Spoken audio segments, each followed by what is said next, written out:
So it's morning, guys. Good to be here on the ground in P.E.I. today.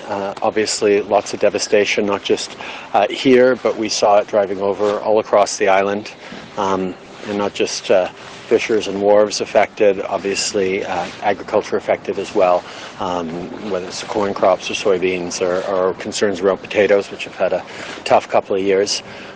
People are really worried, but at the same time, we've seen people come together. That's the story of Islanders and indeed of Canadians, that we're there for each other in times of difficulty. I was glad to meet with the Premier this morning to talk about the challenges in person, although we've been talking over the past number of days. And over the past few days I've been hearing from Lawrence, from Heath, from Sean Casey and Bobby Morrissey as well, just the impact on the ground and how we're going to be there for each other as we get through it. The federal government is here as a partner. We were working already in advance of the storm to prepare for the worst, and the worst happened, but at the same time there are tremendous stories of resilience, of rebuilding, and there's a lot of work to do over the coming weeks and months, and hopefully not years, but if it takes that long, we will continue to be there. Canadians are there for each other, Islanders are there for each other, and we'll all pull together through this storm. C'est bon d'être ici sur le terrain suite à l'ouragan Fiona. On a vu l'impact de cette tempête, pas seulement ici, mais à travers l'île du Prince-Édouard. On sait que c'est frappant quand on voit les bateaux et les quais déplacés, mais au niveau de l'agriculture, que ce soit les patates ou le maïs ou d'autres, il y a des grands défis et on va être là pour appuyer. C'est ce que j'ai dit ce matin quand j'ai vu le Premier ministre King en personne, mais c'est ce que je lui dis depuis plusieurs jours dans toutes nos conversations. Je veux aussi souligner le travail des élus locaux, que ce soit Lawrence et Heath ou Sean Casey et Bobby Morrissey, qui sont en train de nous raconter ce qui est en train de passer sur le terrain et comment ils sont en train d'aider et comment on doit être là pour aider en tant que gouvernement fédéral. Et on le sera. C'est ce pourquoi sont connus les Canadiens, et particulièrement ceux des îles du Prince-Édouard.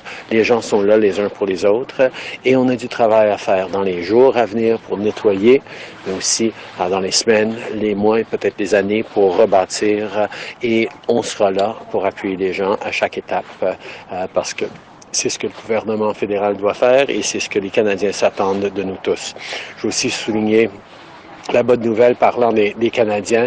Il y a déjà eu des dons de plus de 5 millions de dollars à la Croix-Rouge canadienne pour l'aide à ceux qui ont été frappés par l'ouragan. Et évidemment, le gouvernement fédéral va égaler ces montants pour plus de 10 millions de dollars déjà, mais je sais que les gens vont continuer d'être généreux parce que ça va prendre beaucoup de travail. First question. Hi, Mr. Prime Minister. I'm Hina Alam with the Canadian Press. I was wondering, as part of the climate change plan, why doesn't the federal government push for underground electric lines and cables, which would definitely help enormously and cut down the recovery time by a lot? That was actually one of the things that we were talking about with Premier King this morning, how we make sure that having gone through this, we learn from it. We look at ways of building more resilient infrastructure. I think some of the good news amongst all the bad news is major highways, major bridges, major infrastructure held, but there's always lessons to be learned, and unfortunately the reality is with climate change there are going to be more extreme weather events with a greater intensity, and that means we're going to have to be thinking about how to make sure that we're ready for whatever comes at us next, and those will be ongoing as challenges. Je pense que, évidemment, on a des leçons à apprendre. L'intensité et l'ampleur de cet ouragan a eu un impact qui est du jamais vu. Et malheureusement, on sait qu'il y a des chances que ça se reproduise dans les années à venir. Et donc, nous devons nous assurer d'investir dans l'infrastructure assez robuste et qui va être à la hauteur de rencontrer les défis qui vont venir, malheureusement, avec les changements climatiques. Next question. Katie Nicholson, CBC News, just wondering what kind of federal funding is going to be made available, not just for infrastructure repairs, but also climate mitigation. I'll give you an example. We talked to Marvin Graham earlier today, and he said he'd really like to see the breakwaters built up here, sort of concrete measures like that can help prevent tragedies like this in the future. Certainly, I was hearing from Marvin and Mitch and others that the breakwater was completely submerged by the storm surge, which, combination of the storm and hitting with a high tide under a full moon, all those things contributed to it. But the reality is, extreme weather events are going to get more intense and more severe over the coming years because our climate is changing, and that's why making sure that we're adapting to it, making sure we're mitigating for it, making sure we're there to build and support people into the coming decades. These are lessons that we have to focus on. We've already done a reasonably good job with certain infrastructure. Some of the big infrastructures held as well as we would have hoped it to, even with an unprecedented storm.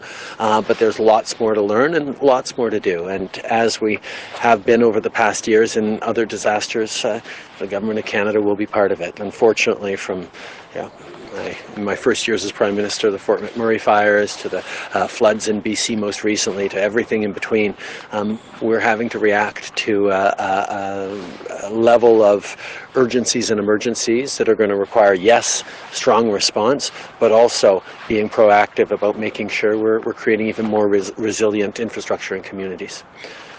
Évidemment, on a beaucoup à apprendre. C'était une tempête énorme. On s'y attendait un petit peu, mais de voir à des niveaux records d'impact doit nous amener à réfléchir différemment sur comment on va s'assurer la résilience de nos infrastructures pour les années à venir, parce qu'on sait malheureusement il va en avoir plus d'événements météorologiques extrêmes, de plus en plus intenses dans les années et décennies à venir, et donc de s'assurer qu'on est en train de répondre de la bonne façon et se préparer dans la mesure du possible pour l'avenir, c'est essentiel. Last question. Hi, Vanessa Lee with CTV News. This is probably one of the most stressful times in so many people's lives, not just worrying about the cleanup, but thinking about who is going to pay for what.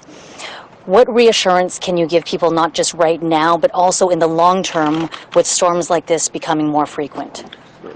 First of all, even as we see the devastation, we also see in the conversations I had with fishers and farmers and folks who are cleaning up their lives and trying to recover, there is a resilience to Canadians and a level of confidence that comes from the fact that we know that in Canada we're there for each other. We're there for our neighbours, and we're seeing that and the very best of it through disasters like this, like we've seen them over some very difficult years as well the past couple of years. The federal government will be there.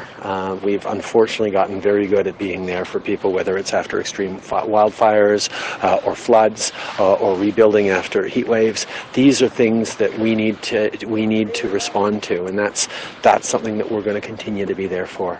I think Canadians need to know that the federal government will be there alongside the provincial government, alongside local communities. I got to sit down with the local First Nations chiefs to talk about the impacts on their communities as well. It's who we are as Canadians. We stick up for each other. We're there to help each other through the tough times because that's the only way we succeed all together, and that's what we'll stay focused on. What would you have to say right now to someone cleaning up their yard or trying to fix their roof, or whose homes have been washed away? What is your message to them right now? Right now, everyone's going through a lot of anxiety, a lot of hard work cleaning up. But we know that it's not just right now that they need help. It'll be for weeks and months and even years to come. And we will be there for each other because that's what Canadians do. Je pense que c'est important de se souvenir que les gens qui sont en train de vivre des moments extrêmement difficiles, qui voient le gouvernement fédéral, qui voient l'armée même être ici pour aider tous les différents paliers de gouvernement travailler ensemble, c'est important, mais de les rassurer aussi qu'on va être là pour les jours, les mois, les années même à venir. C'est ce qui est important, c'est ce que les gens savent des Canadiens, qu'on est là les uns pour les autres. On l'a vu dans les années difficiles qu'on vient de passer, on va le voir dans les années difficiles qui vont venir, on va être là les uns pour les autres. C'est la compassion, la présence, la résilience des Canadiens qui est vraiment l'image qu'on retient aujourd'hui. Merci beaucoup tout le monde. Merci tout le monde. This runs over.